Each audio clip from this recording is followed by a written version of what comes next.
नमस्कार दोस्तों, राधे राधे, जय श्री कृष्ण। आज हम सुनने जा रहे हैं आषाढ़ मास महात्म्य अध्याय 9। ब्रह्मा जी का भगवत मार्गदर्शन और भगवान के द्वारा उन्हें चतुर्श्लोक की भागवत कथा का उपदेश।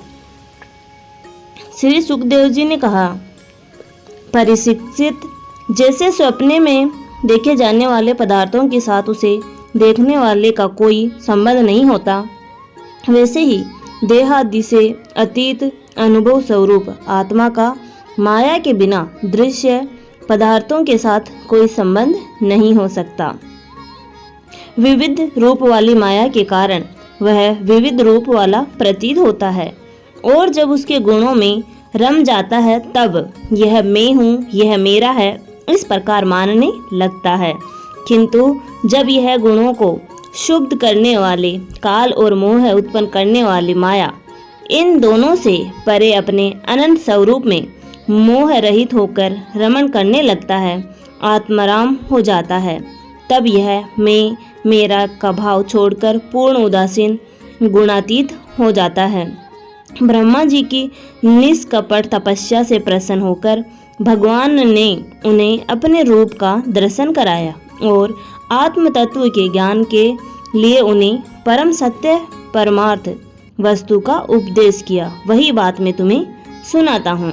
तीनों लोकों के परम गुरु आदिदेव ब्रह्मा जी अपने जन्म स्थान कमल पर बैठकर सृष्टि करने की इच्छा से विचार करने लगे, परंतु जिस ज्ञान दृष्टि से सृष्टि का निर्माण हो सकता था और जो सृष्टि व्यापार के लिए वांछनीय है, वह दृष्टि उन्हें प्राप्त नहीं हुई।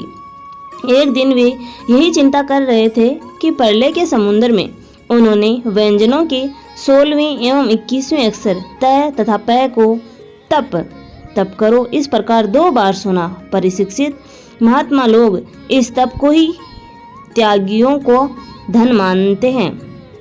यह सुनकर ब्रह्मा जी ने वक्ता को देखने की इच्छा से चारों ओर देखा, परंतु वहां दूसरा कोई दिखाई न पड़ा। वे अपने कमल पर बैठ गए और मुझे तप करने की प्रत्यक्ष आज्ञा मिली है ऐसा निश्चय कर और उसी में अपना हित समझकर उन्होंने अपने मन को तपस्या में लगा दिया।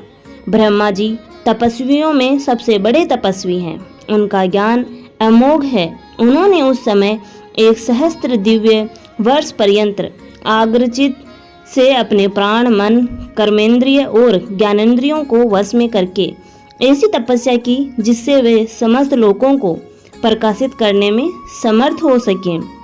उनकी तपस्या से प्रसन्न होकर भगवान ने उन्हें अपना वह लोक दिखाया जो सबसे श्रेष्ठ है और जिससे परे कोई दूसरा लोक नहीं है।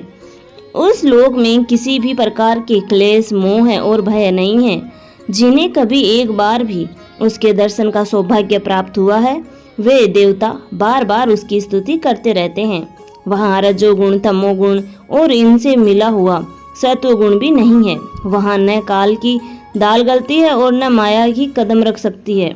फिर माया के बाल बच्चे तो जा ही कैसे सकते हैं। वहाँ भगवान के वे पार्षद निवास करते हैं जिनका पूजन देवता और दैत्य दोनों ही करते हैं। उनका उज्ज्वल भाषा से युक्त श्याम शरीर, सतदल कमल के समान कोमल नेत्र और पीले रंग के वस्त्र से शोभायमान है। अंग अंग से राशि राशि सौंदर्य बिखरता रहता है। वे कोमलता की मूर्ति है। सभी के 4 भुजाएं हैं। वे स्वयं को अत्यंत तेजस्वी है ही मणिजटित सूर्यवर्ण के प्रभावमय आभूषण भी धारण किए रहते हैं। उनकी छवि मूंगे, वेदुर मणि और कमल के उज्जवल तंतु के समान है। उनके कानों में कुंडल, मस्तक पर मुकुट और कंठ में मालाएं शोभायमान है। जिस प्रकार आकाश बिजली सहित बादलों से शोभायमान होता है, वैसे ही वह लोक मनोहर कामिनियों की कांति से युक्त महात्माओं के दिव्य तेजोमय विमानों से स्थान स्थान पर सुशोभित होता रहता है। उस वैकुंठ लोक में लक्ष्मी जी सुंदर रूप धारण करके अपनी विविध विभूतियों के द्वारा भगवान के चरण कमलों की अनेकों प्रकार से सेवा करती रहती है। कभी कभी जब वे झूले पर बैठकर अपने प्रियतम भगवान की लीलाओं का गायन करने लगती है, तब उनके सौंदर्य और सुरभि से उन्मत्त होकर और स्वयं उन लक्ष्मी जी का गुणगान करने लगते हैं। ब्रह्मा जी ने देखा कि उस दिव्य लोक में समस्त भक्तों के रक्षक लक्ष्मीपति, यज्ञपति एवं विश्वपति भगवान विराजमान है। सुनंद, नंद, प्रबल और हरण्य आदि मुख्य मुख्य पार्षद गण उन प्रभु की सेवा कर रहे हैं। उनका मुख कमल प्रसाद मधुर मुस्कान से युक्त है। आंखों में लाल लाल डोरियां हैं। बड़ी मोहक और सुंदर चितवन है। ऐसा जान पड़ता है कि अभी अभी अपने प्रेमी भक्तों को अपना सर्वस्व दे देंगे। सिर पर मुकुट, कानों में कुंडल और कंधे पर पीताम्बर जगमगा रहा है। वक्ष स्थल पर एक सुनहरी रेखाओं के रूप में श्री लक्ष्मी जी विराजमान है और दूसरे 4 भुजाएं हैं। वे एक सर्वोत्तम और बहुमूल्य आसन पर विराजमान है। पुरुष, प्रकृति, महतत्व, अहंकार, मन, 10 इंद्रियां, शब्दादि 5 तंत्र मात्रें एवं पंचभूत, ये 25 शक्तियां मूर्तिमान होकर उनके चारों ओर खड़ी है। समग्र ऐश्वर्य, धर्म, कीर्ति, श्री, ज्ञान और वैराग्य, इन 6 नित्य सिद्ध स्वरूप भूति शक्तियों से वे सर्वदा युक्त रहते हैं। उनके अतिरिक्त और कहीं भी ये नित्य रूप से निवास नहीं करती। वे सर्वेश्वर प्रभु अपने नित्य आनंदमय स्वरूप में ही नित्य निरंतर निमग्न रहते हैं। उनका दर्शन करते ही ब्रह्मा जी का हृदय आनंद के उद्रेक से लबालब भर गया। शरीर पुलकित हो उठा, नेत्रों में प्रेमाश्रु छलक आए। ब्रह्मा जी ने भगवान के उन चरण कमलों में जो परम हंसों के निर्वृत्ति मार्ग से प्राप्त हो सकते हैं, सिर झुकाकर प्रणाम किया। ब्रह्मा जी के प्यारे भगवान अपने प्रिय ब्रह्मा को प्रेम और दर्शन के आनंद में निमग्न शरणागत तथा प्रजा सृष्टि के लिए आदेश देने के योग्य देखकर बहुत प्रसन्न हुए। उन्होंने ब्रह्मा जी से हाथ मिलाया तथा मंद मंद मुस्काने से अलंकृत वाणी में कहा, श्री भगवान ने कहा, ब्रह्मा जी, तुम्हारे हृदय में तो समस्त वेदों का ज्ञान विद्यमान है। तुमने सृष्टि रचना की इच्छा से चिरकाल तक तपस्या करके मुझे भली भांति संतुष्ट कर दिया है। मन में कपट रखकर योग साधना करने वाले मुझे कभी प्रसन्न नहीं कर सकते। तुम्हारा कल्याण हो। तुम्हारी जो अभिलाषा हो वही वर मुझसे मांग लो, क्योंकि मैं मुंह मांगी वस्तु देने में समर्थ हूँ। ब्रह्मा जी जीव के समस्त कल्याणकारी साधनों का विश्राम पर्यवसान मेरे दर्शन ही हैं। तुमने मुझे देखे बिना ही उस सुने जल में मेरी वाणी सुनकर इतनी घोर तपस्या की है। इसी से मेरी इच्छा से तुम्हें मेरे लोक का दर्शन हुआ है। तुम उस समय सृष्टि रचना का कर्म करने में किंकत्र वर में मूढ़ हो रहे थे। इसी से मैंने तुम्हें तपस्या करने की आज्ञा दी थी, क्योंकि निष्पाप तपस्या मेरा हृदय है और मैं स्वयं तपस्या का आत्मा हूँ। मैं तपस्या से ही इस संसार की सृष्टि करता हूँ, तपस्या से ही इसका धारण पोषण करता हूँ और फिर तपस्या से ही इसे अपने में लीन कर लेता हूँ। तपस्या मेरा एक दुर्लभ शक्ति है। ब्रह्मा जी ने कहा, भगवान, आप समस्त प्राणियों के अंत करने में साक्षी रूप में विराजमान रहते हैं। आप अपने अप्रतिहत ज्ञान से यह जानते हैं कि मैं क्या करना चाहता हूँ। हे नाथ, आप कृपया करके मुझे याचक की यह मांग पूरी कीजिए कि मैं रूप रहित आपकी सगुण और निर्गुण दोनों ही रूपों को जान सकूं।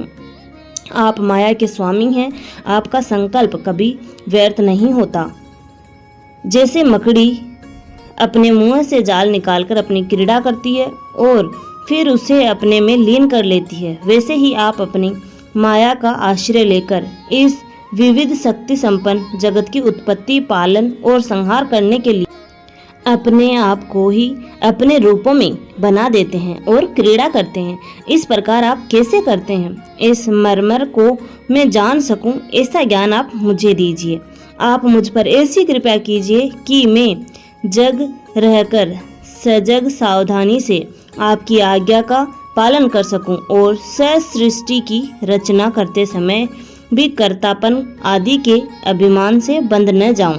प्रभु, आपने एक मित्र के समान हाथ पकड़कर मुझे अपना मित्र स्वीकार किया है। अतः जब मैं आपकी इस सेवा सृष्टि रचनाओं में लगूं और सावधानी से सृष्टि पूर्व के गुण कर्मानुसार जीवों का विभाजन करने लगे, तब कहीं अपने को जन्म कर्म से स्वतंत्र मानकर प्रबल अभिमानी न बनकर बैठूं। श्री भगवान ने कहा, अनुभव, प्रेमा भक्ति और साधनों से युक्त अत्यंत गोपनीय अपने स्वरूप का ज्ञान में तुम्हें कहता हूँ, तुम उसे ग्रहण करो। मेरा जितना विस्तार है, मेरा जो लक्षण है, मेरे जितने और जैसे रूप, गुण और लीलाएं हैं, मेरी कृपा से तुम उनका तत्व ठीक ठीक वैसे ही अनुभव करो।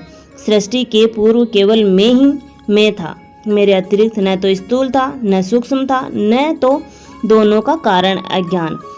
जहाँ यह सृष्टि नहीं है, वहाँ मैं ही नहीं हूँ। और इस सृष्टि के रूप में जो कुछ प्रतीत हो रहा है, वह भी मैं ही हूँ, और जो कुछ बच रहेगा वह भी मैं ही हूँ। वास्तव में न होने पर भी जो कुछ अनिर्वचनीय वस्तु मेरे अतिरिक्त मुझ परमात्मा में दो चंद्रमाओं की तरह मिथ्या ही प्रतीत हो रही है, अथवा विद्यमान होने पर भी आकाश मंडल के नक्षत्रों में राहु की भांति जो मेरी प्रतीति नहीं होती है, इसे मेरी माया समझना चाहिए। जैसे प्राणियों के पंचभूत रहित छोटे बड़े शरीर में आकाश आदि पंच महाभूत उन शरीरों के कार्य रूप से निर्मित होने के कारण प्रवेश करते भी हैं और पहले से ही उन स्थानों और रूपों में कारण रूप से विद्यमान रहने के कारण प्रवेश नहीं भी करते, वैसे ही उन प्राणियों के शरीर की दृष्टि से मैं उनमें आत्मा के रूप से प्रवेश किए हुए हूँ और आत्मदृष्टि से अपने अतिरिक्त और कोई वस्तु न होने के कारण उनमें प्रविष्ट नहीं भी हूँ। यह ब्रह्म नहीं। इस प्रकार निषेधक की पद्धति से और यह ब्रह्म है, इस अन्वयी की पद्धति से यही सिद्ध होता है कि सर्वातीत एवं सर्व स्वरूप भगवान ही सर्वदा और सर्वत्र स्थित है। वही वास्तविक तत्व है जो आत्मा और परमात्मा का तत्व जानना चाहते हैं। उन्हें केवल इतना ही जानने की आवश्यकता है कि ब्रह्मा जी, तुम अविचल समाधि के द्वारा मेरे इस सिद्धांत में पूर्ण निष्ठा कर लो। इससे तुम्हें कल्प कल्प में विविध प्रकार की सृष्टि रचना करते रहने पर भी कभी मोह नहीं होगा। श्री सुखदेव जी कहते हैं, लोक पितामह ब्रह्मा जी को इस प्रकार उपदेश देकर अजन्मा भगवान ने उनके देखते ही देखते अपने उस रूप को छिपा लिया। जब सर्वभूत स्वरूप ब्रह्मा जी ने देखा कि भगवान ने अपनी इंद्रिय गोचर स्वरूप को हमारे नेत्रों के सामने से हटा लिया है, तब उन्होंने अंजलि बांधकर उन्हें प्रणाम किया और पहले कल्प में जैसे सृष्टि थी उसी रूप में इस विश्व की रचना की। उस समय उनके पुत्रों में सबसे अधिक प्रिय परम भक्त देवर्षि नारद जी ने मायापति भगवान की माया का तत्व जानने की इच्छा से बड़े संयम, विनय और सौम्यता से अनुगत होकर उनकी सेवा की और उन्होंने सेवा से ब्रह्मा जी को बहुत ही संतुष्ट कर दिया। परिशिक्षित, जब देवर्षि नारद ने देखा कि मेरे लोक पितामह पिताजी मुझ पर प्रसन्न है, तब उन्होंने उनसे यही प्रश्न किया जो तुम मुझसे कर रहे हो। उनके प्रश्नों से ब्रह्मा जी और भी प्रसन्न हुए। फिर उन्होंने यह 10 लक्षण वाला भागवत पुराण अपने पुत्र नारद को सुनाया, जिसका स्वयं भगवान ने उन्हें उपदेश किया था। परिशिक्षित, जिस समय मेरी परम तेजस्वी पिता सरस्वती के तट पर बैठकर परमात्मा के ध्यान में मग्न थे, उस समय देवर्षि नारद जी ने वही भागवत उन्हें सुनाया। तुमने मुझसे जो यह प्रश्न किया है कि विराट पुरुष से इस जगत की उत्पत्ति कैसे हुई, और दूसरे भी जो बहुत से प्रश्न किए हैं, उन सब का उत्तर मैं उसी भागवत पुराण के रूप में देता हूँ। धन्यवाद दोस्तों, आज का महात्म्य समाप्त हुआ। यहाँ तक बने रहने के लिए धन्यवाद। आशा करती हूँ आपको मेरी दी हुई जानकारी पसंद आती होगी। ऐसी ही जानकारी प्राप्त करने के लिए आप हमारे चैनल को लाइक, शेयर एंड सब्सक्राइब करना ना भूलें। धन्यवाद।